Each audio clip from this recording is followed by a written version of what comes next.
नमस्कार मित्रों, अपन BSc second year में डिफरेंशियल इक्वेशन पढ़ रहे थे और डिफरेंशियल इक्वेशन में अपनी 3 यूनिट कंप्लीट हो गई थी। 3 यूनिट कंप्लीट हो गई थी। अब चौथी यूनिट स्टार्ट करनी है और फोर्थ यूनिट अपनी क्या है? Linear differential equation of second order. Second order की लीनियर डिफरेंशियल इक्वेशन हमें पढ़नी है। और सेकंड ऑर्डर की लीनियर डिफरेंशियल इक्वेशन क्या होती है?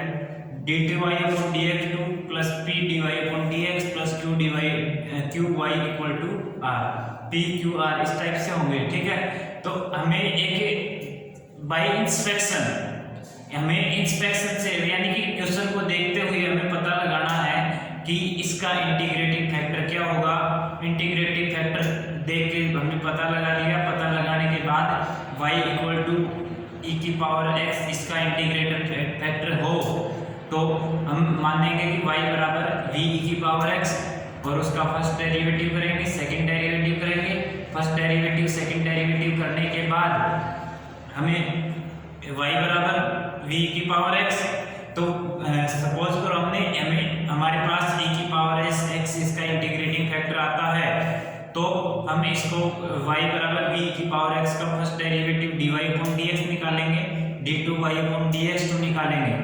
इन दोनों का मान हमें गिवन इक्वेशन जो दी समीकरण होती है उसमें पुट करेंगे।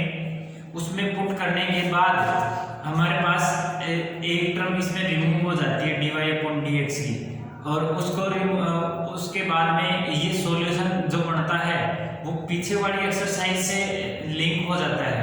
जैसा हमने पीछे एक्सरसाइज में इंटीग्रेटिंग फैक्टर जो पहला चैप्टर पढ़ा था उसी से रिलेटेड हो जाएगा linear differential equation of first order. प्रथम घात का रैखिक अवकल समीकरण बनेगा। प्रथम घात का रैखिक अवकल समीकरण का सॉल्यूशन हम जानते ही हैं और उससे हम उसको सॉल्व कर लेंगे। ठीक है, तो हम इसकी थोड़ा सा बेसिक्स के बारे में अपन आज जानकारी देंगे और अगर टाइम रहता है तो अपन एक क्वेश्चन भी स्टार्ट करेंगे। पहले मैं बेसिक्स के बारे में बताऊं, ये आता कैसे है, कैसे कैसे क्या क्या प्रोसेस करना पड़ेगा। ये इसमें इंटीग्रेटिंग फैक्टर दो तरह के होंगे। ठीक है, एक इंटीग्रेटिंग फैक्टर होगा e की पावर mx टाइप से, एक इंटीग्रेटिंग फैक्टर e की पावर mx टाइप से होगा। जब e की पावर mx इसका इंटीग्रेटिंग फैक्टर का एक भाग हो तो हम लिखेंगे y equal to v e की पावर mx। ठीक है, y equal to v e की पावर mx। ठीक है, और दूसरा जो होता है वो x की पावर m टाइप से होता है। x की पावर m टाइप का इंटीग्रेटिंग फैक्टर होता है, उसको हम y equal to v x की पावर m लिखते हैं। y equal to v x की पावर m लिखते हैं। ठीक है, अब ये इतना काम करने के बाद हम फर्स्ट डेरिवेटिव निकालेंगे, सेकंड डेरिवेटिव निकालेंगे। फर्स्ट सेकंड डेरिवेटिव का मान दी समीकरण में यानी कि d2y/dx2 plus p dy/dx plus qy equal to r, इसमें हम करेंगे y dy/dx और d2y/dx2। ये तीनों मान समीकरण में लिखने के बाद हम सिंपलेस्ट फॉर्म में लेके आएंगे जो कि लीनियर डिफरेंशियल इक्वेशन बनेगी।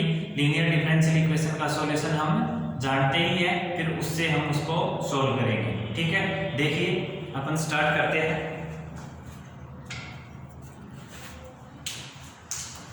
अपन पढ़ रहे हैं differential equation.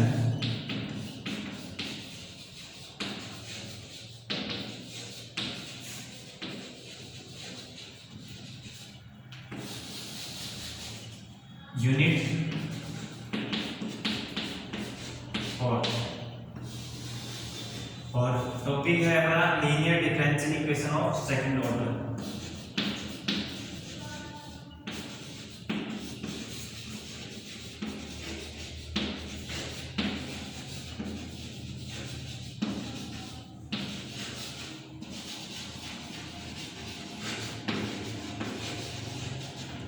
Linear differential equation of second order.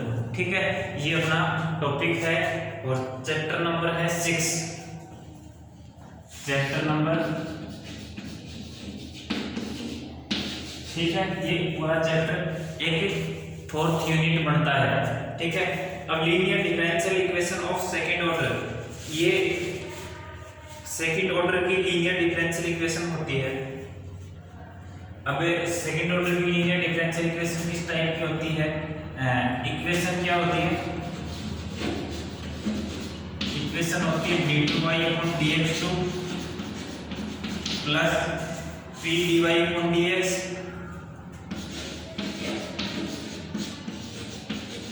Plus qy equal to r।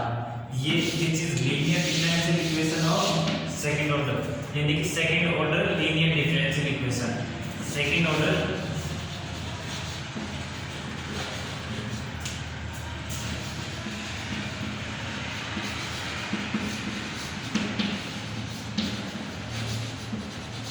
ये सेकंड ऑर्डर की लीनियर डिफरेंशियल इक्वेशन है। अब आपको क्वेश्चन इसी फ्रेमिंग में मिलेगा, ठीक है, जहां हमें p भी है हमारे पास, q भी है और r भी है, ठीक है। अब हम p q r को कैसे क्या एडजस्ट करें कि हमारे पास इंटीग्रेटिंग फैक्टर आए, तो हम उसके लिए एक बार देख लेते हैं कैसे क्या करेंगे। अब इंटीग्रेटिंग फैक्टर हमारे पास दो तरह के होते हैं। इंटीग्रेटिंग फैक्टर दो तरह के होते हैं, एक तो होता है y बराबर e की पावर mx और दूसरा होता है y बराबर x की पावर m, ठीक है। एक बार हम इसको मान के करेंगे। प्रथम से दो तरह के होते हैं, दो तरह के इंटीग्रेटिंग फैक्टर होते हैं। हम अब प्रथम फलन को y बराबर e की पावर mx पूरक फलन का एक भाग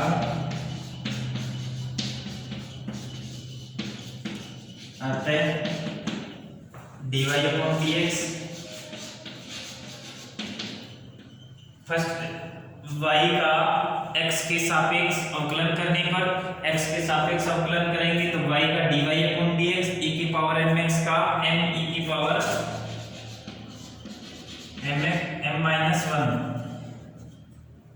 सॉरी e की पावर mx का e की पावर mx और mx का m/1, ठीक है। तो dy/dx क्या है? m e की पावर mx। पुनः अवकलन करने पर पुनः d2y/dx2 बराबर e की पावर mx का तो e की पावर mx और m एलजीब्रिक था और e की पावर mx का e की पावर mx का किया तो m और एक m पहले से था तो m स्क्वायर हो गया, ठीक है। ये होगा। अब मैं थोड़ा सा जगह बना लेता हूँ, साफ कर देता हूँ।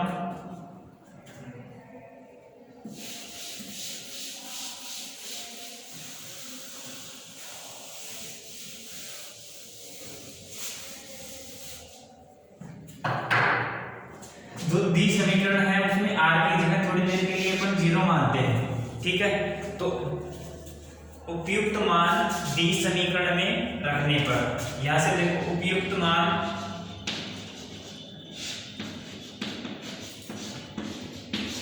दी समीकरण में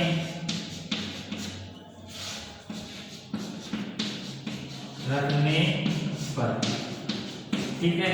उपयुक्त मान दी समीकरण में रखो d2y/dx2 का तो m² e की पावर mx, यहां पुट करो m² e की power mx plus m² e की पावर mx प्लस p तो एज इट इज रहेगा और dy/dx की जगह m e की पावर mx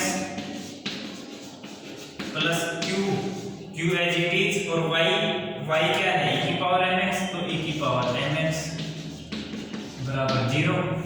तो e की पावर mx कॉमन ले ले, m² plus pm plus q बराबर 0, ठीक है।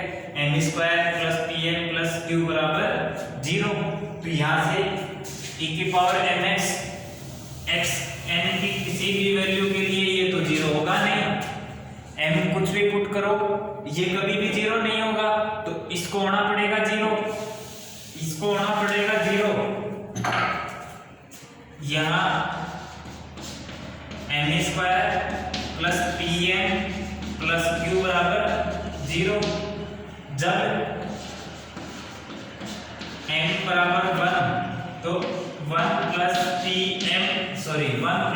प्लस क्यू बराबर 0। दिस इंप्लाइज इंटीग्रेटिंग फैक्टर क्या होगा? तो इंटीग्रेटिंग फैक्टर क्या होगा? m बराबर 1 तो 1 प्लस p प्लस q बराबर 0। अतः पूरक फलन का एक भाग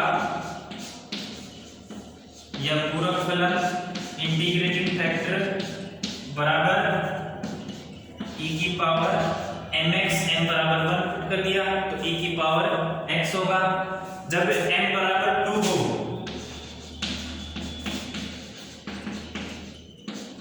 दिस इंप्लाइज m स्क्वायर यानी कि 2 का square 4 plus 2p plus q बराबर 0।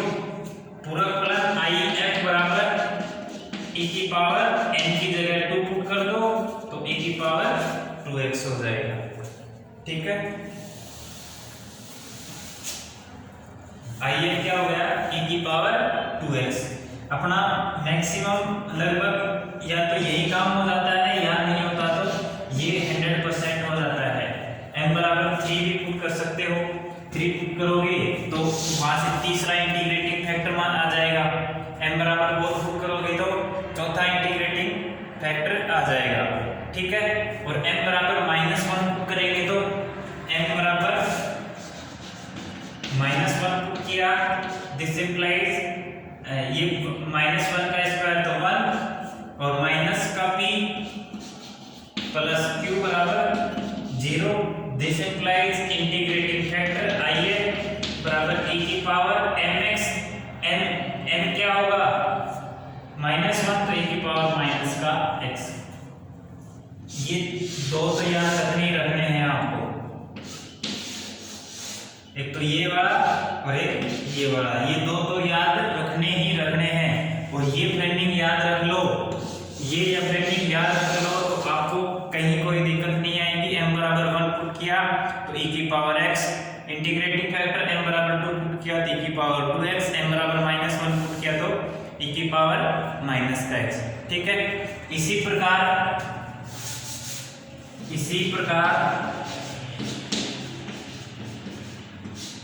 y इक्वल टू x की पावर m पूरक फलन का एक भाग है।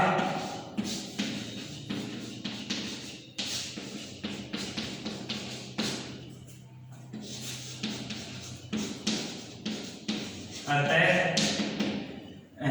dy upon dx m x की पावर m-1 और d2y upon dx 2 m-1 x की पावर m-2। ठीक है, m और ये m-1 x की पावर m-2 यह मान b समीकरण में रखने पर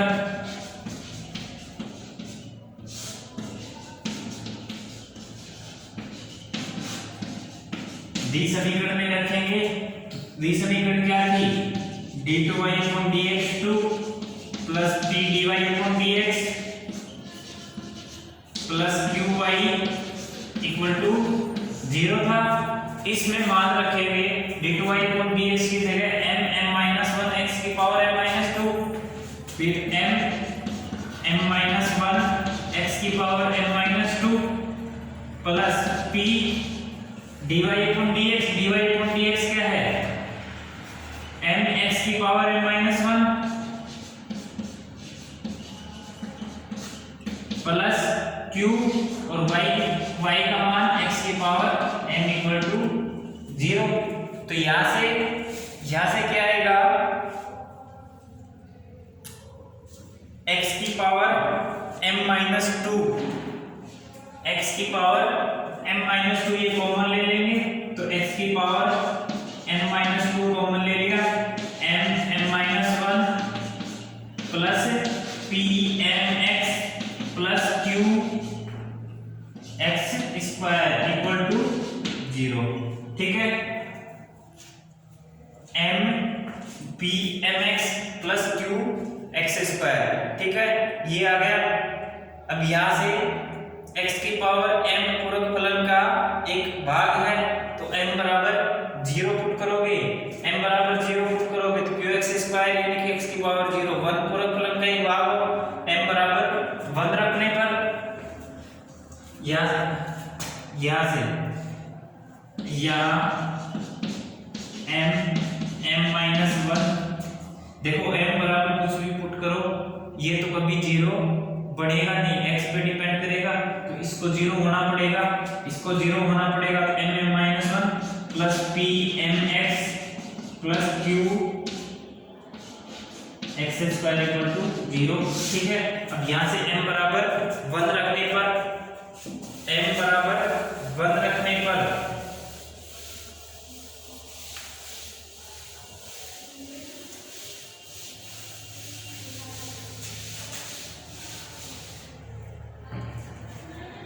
m बराबर 1 रखने पर 1 रखोगे तो 1 into 1 minus 1 0, p into 1x तो px plus q x square p plus q x square equal to 0, तो p px plus q x square equal to 0, यानी कि x कॉमन ले लो, p plus q x, this implies p plus q x equal to 0 implies if integrating factor बराबर x की power 1, यानी कि if क्या होगा, x होगा, इंटीग्रेटिंग फैक्टर x होगा। ठीक है, जब m बराबर 2 हो, m बराबर 2 हो तो m बराबर 2 रखेंगे तो 2 इंटू 2 माइनस 1, तो 2 into 2 minus 1 plus 2px plus q x square equal to 0, तो 2 into 2 minus 1 2 plus 2px q x square equal to 0, this implies integrating factor equal to x square, y बराबर x square, इसका एक integrating factor होगा। ठीक है, अब ये देखो, ये तो निकालने का एक तरीका था, आपको ये कुछ भी नहीं करना, सिर्फ ये दो इक्वेशन याद रख लेनी है। अगर 1 plus p plus q equal to 0 तो y बराबर e की पावर x पूरक फलन का एक भाग होगा, 1 minus p plus q equal to 0 तब y इक्वल टू e की पावर माइनस x पूरक फलन का एक भाग होगा। तो मैं एक बार दोबारा से लिख देता हूँ, जो इंपॉर्टेंट फैक्ट्स हैं, इंपॉर्टेंट रिजल्ट हैं, वो लिख देता हूँ, वो आपको याद रखने हैं, वो याद होंगे तो क्वेश्चन आसानी से सोल्व हो जाएगा। महत्वपूर्ण रिजल्ट, परिणाम। ठीक है, पहला लिखो y बराबर e की पावर x पूरक फलन का एक भाग है,